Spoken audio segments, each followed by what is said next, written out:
তো বাংলাদেশে এখন সবচাইতে বেশি হলো যুবক, সম্ভবত 40%-এরও বেশি। মানে এটা তো আর আমার জরিপ না, পত্রপত্রিকায় আসে দেখি আর কি, যে বাংলাদেশে বর্তমানে যুবকদের সংখ্যা সবচেয়ে বেশি। তো যদি 40% হয়, সংখ্যাটা কিন্তু কম না। এই যুবকরা হলো জাতির মেরুদণ্ড।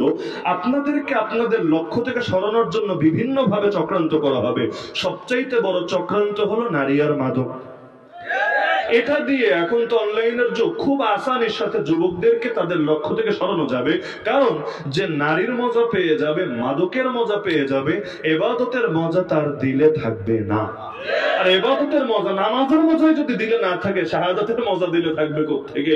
আরে যে শাহাদাতের তামান্নায় দেওয়ানা, সে নামাজের তামান্নায় দেওয়ানা হবে না, এটা তো কোশ্চিন কালও সম্ভব না। তো দুই বিপরীত জিনিসের স্বাদ একসঙ্গে পাওয়া যায় না। তা আপনার দিলের মধ্যে যদি গুনাহের স্বাদ ঢুকে যায়, তাহলে নেকির স্বাদ আপনার ভেতরে থাকবে না। তো যুবকদেরকে নষ্ট করার জন্য যে ওরা উঠে পড়ে লেগেছে, এর হাজারো প্রমাণ আছে। সবচাইতে বড় হলো এই যে মিডিয়াগুলোর মধ্যে অশ্লীলতাকে প্রমোট দেওয়া হচ্ছে, এমনকি এই হিরো আর হিরোইনদেরকেই জাতির সবচাইতে বড় পাবলিক ফিগার হিসাবে তুলে ধরা হচ্ছে। এটাই হলো সবচাইতে বড় প্রমাণ। এখন মানুষ আলেম উলামারে কম ভালোবাসে, নায়ক নায়িকাদের বেশি ভালোবাসে। কোন নায়কের কি রিলিজ হলো, কোন নায়িকা অসুস্থ হলো, কে বিছানায় গেল, কে কি হলো না হলো, কার সংসার ঢুকলো, কে সংসার ভাঙলো, এগুলো নিয়ে গোটা জাতি এখন টেনশনে।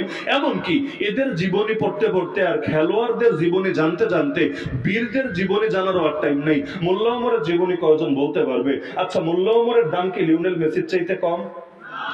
নাম শুনলেও তো অনেকে ডরায়, হুজুর আবার জঙ্গিবাদী বলেন শুরু হলো নাকি? আরে আল্লাহর কসম, নিজেদের বীরদেরকে যেই জাতি মূল্য দিতে জানে না, ওই জাতির মধ্য থেকে নতুন নতুন বীর তৈরি হয় না। প্রতিবার মূল্যায়ন হলেই নতুন নতুন প্রতিভা তৈরি হয়। তো এক মোল্লা ওমর যদি জান কোরবান করতে পারে ধর্ম বাঁচানোর জন্য, দেশ বাঁচানোর জন্য, নারী ইজ্জত বাঁচানোর জন্য, কাফেরদের আগ্রাসন থেকে নিজেদের অস্তিত্ব রক্ষার জন্য, তার আদর্শ সামনে থাকলে না অন্যরাও এই পথে এগিয়ে আসতে উৎসাহী হবে। আর যদি সামনে থাকে খালি খেলোয়াড়ের আদর্শ, খালি নায়িকার আদর্শ, খালি গায়কের আদর্শ, সবাই তো তাদের অন্তরে এই তামান্নাই লালন করতে শুরু করবে। তো বীরদের আলোচনা সামনে আনতে দেবে না।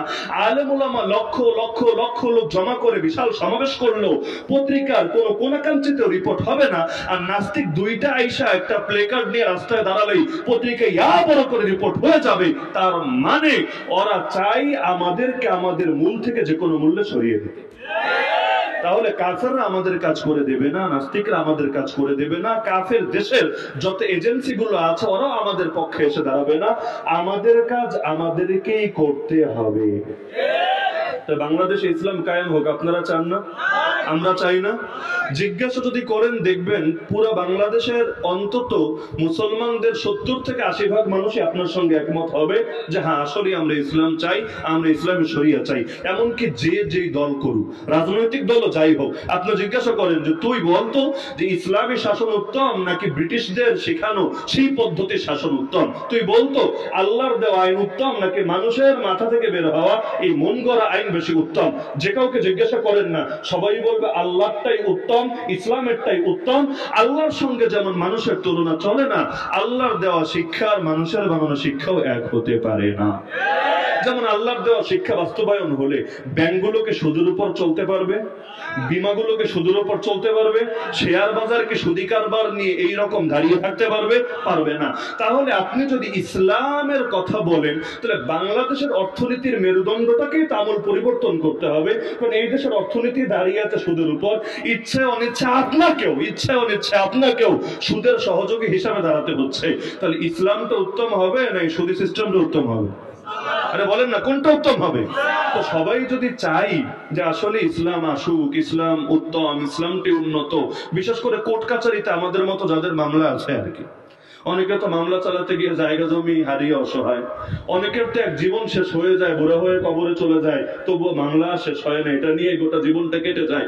এরকম মামলার হয়রানিতে যারা আছে এরা আরো ভালো বলতে পারবে যে ইসলামের সিস্টেমের শাসন আর বিচার উত্তম নাকি মানুষের বানানোর সিস্টেমের শাসন আর বিচার উত্তম। ইসলামটাই যদি সবাই চায়, হচ্ছে না কেন? বাধা কোথায় আমাকে বলেন? যদি বলেন হুজুর বাধা হলে আমেরিকা, আমি বলবো না, ভুল কথা। আমেরিকা এসে ডাইরেক্ট যুদ্ধ বাঁধিয়ে দিয়েছে? দেয় নাই। যদি বলেন বাধা হলো ইন্ডিয়া, আমি বলবো এটাও ভুল কথা রে ভাই। হ্যাঁ, আমরা ইসলাম কায়েম করে ফেললে ওরা এসে যদি যুদ্ধ লাগে সেটা পরের আলাপ, পরেরটা পরে দেখা যাবে। লেকিন ওরা তো এসে বাহিনী পাঠায় নেই, খবরদার ইসলামের কথা বললে গুলি করে দিব। আর ইসলাম যদি এই দেশে কায়েম হয় তাহলে প্রকাশ্যে ঘোষণা দিয়ে আমরা তোমাদেরকে বয়কট করবে, এমন কোন প্রকাশ্যে অ্যাক্টিভিটি ধরা করেছে? তাহলে বাধা কোথায়? আমি বলবো এই দেশে ইসলাম কায়েমের পথে সবচাইতে বড় বাধা আমরাই। বলবেন কিভাবে?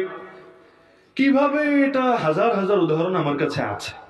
যেই হুজুররা ইসলাম কায়েমের কথা বলে ওই হুজুরদের তালিকা গিয়ে জায়গা মতো পৌঁছে দিয়ে আসে কারা? এটা তো পৌঁছে দিয়ে আসে না, আইএসআই পৌঁছে দিয়ে আসে না, সিআই পৌঁছে দিয়ে আসে না, পৌঁছে দিয়ে আসে নামধারী মুসলমান।